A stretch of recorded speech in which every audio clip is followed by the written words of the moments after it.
Navy SEAL officer Mike Sorelli, as well as former CIA operations officer Raymond White. Mike, we'll start with you. The president isn't elaborating on what he doesn't like about Iran's peace proposal. As the conflict goes on, is this going to force the regime to give in to the White House demands? So I can tell you right now what he probably doesn't like, and it has to revolve around nuclear proliferation. So that is a hard line in the sand for President Trump. It was the whole point of this entire conflict and campaign. And Iran knows this. They're holding on to their nuclear ambitions because they know that means regime survivability. Look how we have to deal with Russia. Look how we have to deal with China, both large, massive nuclear powers. And so, I think your reporter in Tel Aviv is correct. We could see a recommencement of offensive strikes next week, as early as next week. And quite frankly, Iran is like it's like a person inside a burning building. They're asking for an oxygen mask before they begin or agree to leave that building. And they're just not getting the point. So we need to inflict a little more pain in order to get them back to the negotiation table with realistic terms. Mike, can I just ask you real quick as a follow-up to that? Who's coming to the negotiating table? I mean, with the fracturing of the regime, the president talks about how they've decimated, wiped out. Who is really left to negotiate with? Who are we talking to?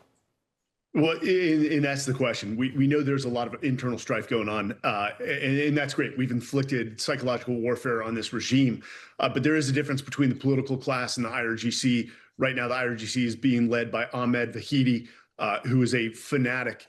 But guys, you look at that statement from Khamenei. They're calling it the economic and cultural jihad. The fact that a state is still using such a fanatical, theological, extreme view on them versus the world, this needs to get taken care of. But we don't know who we're negotiating. And ultimately, the political class understands that they cannot continue without cash revenue. But the IRGC, they see the world through a different lens. They just care about their survivability, and they ultimately make the decisions. Yeah, Raymond, President Trump says over and over again that he's confident that the crisis will be resolved with Iran, but he also says that the pressure still needs to be applied. Take a listen to this quickly. You cannot give Iran a nuclear weapon. It's all I can say. We can, because they would use it on a place called Israel very quickly, and they would use it in the Middle East, and they'd use it in Europe. And I guess we'd be next. We know Iran have been reluctant to get rid of any kind of nuclear capabilities. Do you think we will ever get to that point? Raymond. Sure. Good morning, and thanks for having me back on, Sarah. How are you? Good, thanks. So I think what we're dealing with here actually is a very complicated situation, although not overly complicated, where you have competing interests taking place.